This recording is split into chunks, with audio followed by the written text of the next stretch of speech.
Hola a todas y a todos, muy bienvenidos a Predicaciones Cristianas Evangélicas. En esta ocasión hemos llegado a la quinta iglesia del Apocalipsis, Sardis, la cual tiene el nombre de que vive, pero está muerta. En esta serie, las 7 iglesias del Apocalipsis en la historia. Esta iglesia representa la iglesia bajo medieval, pero también representa el nacimiento de la iglesia evangélica. Ya son 111 los suscriptores y les doy muchas gracias a todos ustedes. La verdad que no los conozco, algunos sé quiénes son, otros no, pero considero un gesto de mucha confianza y nobleza poder inscribirse o suscribirse a un canal cuyo único objetivo es predicar la palabra del Señor. Bueno, en esta ocasión vamos a hablar un poco de la iglesia de Sardis. La iglesia de Sardis o la palabra Sardis tiene un significado que es los escapados o los sobrevivientes, lo cual dice mucho o tiene mucha relación con lo que va a significar el periodo de la iglesia al cual esta iglesia específicamente que Sardis representa. Ustedes saben, yo soy profesor de historia y en esta serie he estado haciendo algunas comparativas entre cada periodo de la historia de la iglesia o cada una de estas 7 iglesias con distintos periodos de la historia de la iglesia en la historia. Llegamos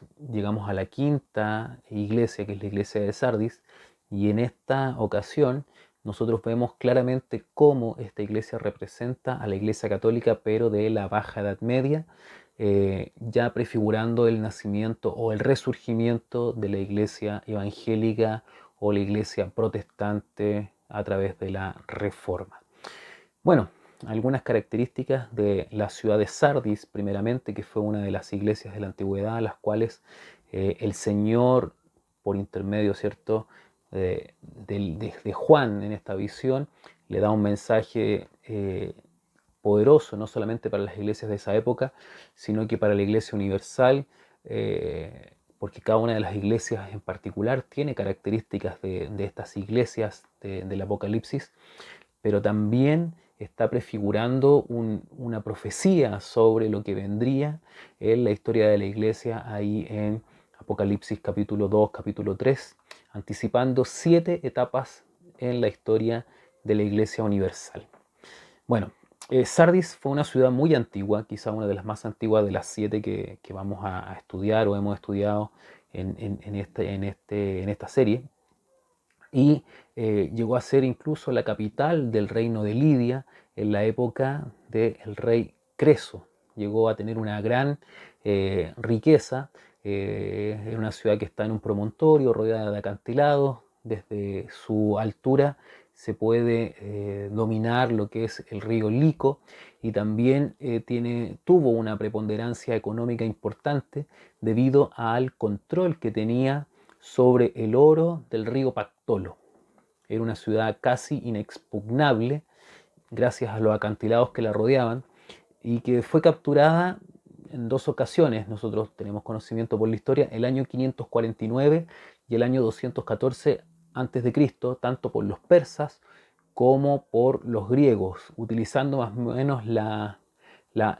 una estrategia similar. Se cuenta ahí en las fuentes históricas que a un soldado de la ciudad se le cayó su yelmo y en la noche bajó por entre medio de los acantilados por algún sendero, y esto fue visto por los enemigos, y por lo tanto también la ciudad fue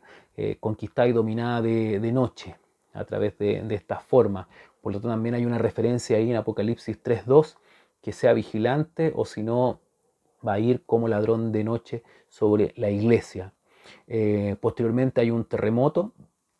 en el año 17 después de Cristo, el cual devastó la ciudad, la cual fue reconstruida por el emperador Tiberio y volvió a ser una ciudad grande, pero también estuvo, digámoslo así, muerta y vivió. En cuanto a las referencias de las vestiduras, esto también hace referencia a que la iglesia estaba en esta ciudad que era Sardis, la cual también tenía importancia en la confección de lanas y de textiles, y en la tintura también de ropa de lana en esa época. Bueno, entrando más al mensaje bíblico, La verdad que no hay muchos elogios, ¿cierto? Y tampoco muchos reproches, pero el reproche que se le da a esta iglesia es un reproche bastante importante y quizás es uno de los reproches más fuertes. Se le dice que tenía nombre de que vivía, pero en realidad es una iglesia que estaba muerta, una iglesia que estaba muerta. Parece ser una iglesia orgullosa, una iglesia soberbia, una iglesia que crece en la iglesia de Dios, pero en realidad está muerta, lo cual prefigura también a las características de la iglesia católica. En cuanto al elogio, le dice, tienes unas pocas personas que no han manchado sus vestiduras. Y ahí nosotros pensamos que dentro de esta iglesia que está muerta hay unas pocas personas que no han manchado sus vestiduras, son los reformadores protestantes. ¿Cuál es el consejo? Sé vigilante, afirma las cosas que están por morir, acuérdate de lo que has recibido y oído y guárdalo y arrepiéntete, o si no vendré como ladrón. Nosotros vemos acá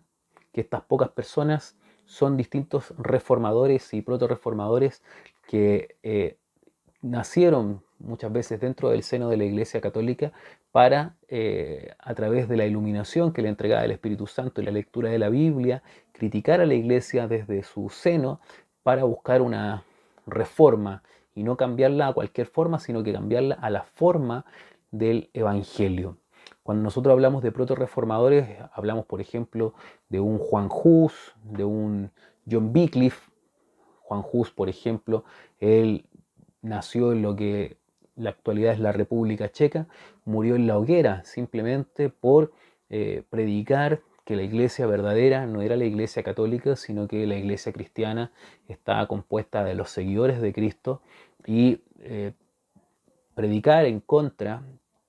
de la riqueza, el lujo, el boato, la pompa que tenía la Iglesia Católica y también, ¿cierto?, favorecer la lectura de la Biblia en la lengua vernácula, es decir, en la lengua propia de cada uno de aquellos que leían la Escritura. También tenemos el caso de John Wycliffe, un reformador inglés, el cual también pregonaba una pureza eclesiástica, que la iglesia se guiara, que las autoridades se guiaran no por concilios, no por papas, no por edictos, sino que por lo que decía el Evangelio, específicamente a través de la Escritura. Wycliffe fue condenado después de muerto, sus huesos fueron sacados de su tumba, fue quemado y fueron lanzados sus restos al río Swift,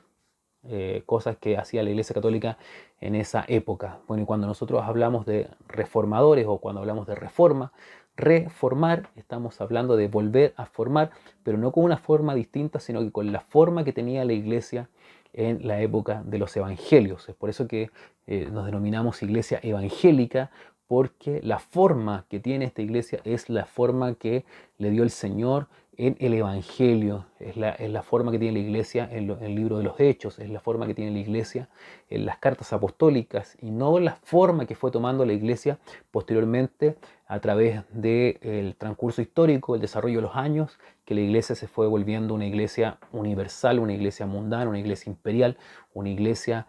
aferrada a lo que es el mundo terreno y no dirigida por lo que es la palabra de Dios y mucho menos por su Espíritu Santo.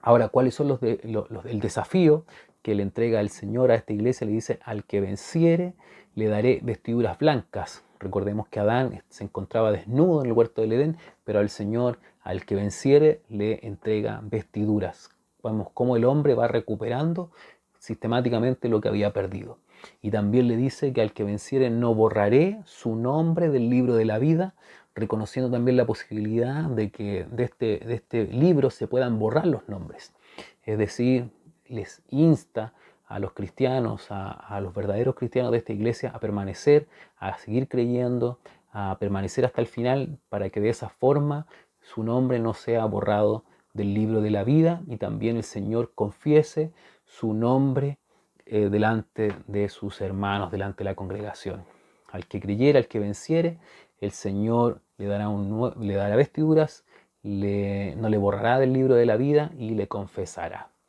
Esto es más o menos lo que el Señor nos enseña a través de esta hermosa palabra en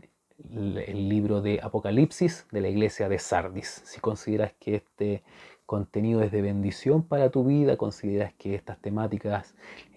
son de provecho para tu vida espiritual, para ti, para tus amigos, para tus familiares, considera también suscribirte a este canal, compartir este contenido con otras personas. De esa manera la palabra del Señor será también predicada a través de estas redes sociales y muchos más sabrán, conocerán de la palabra del Señor, del Evangelio,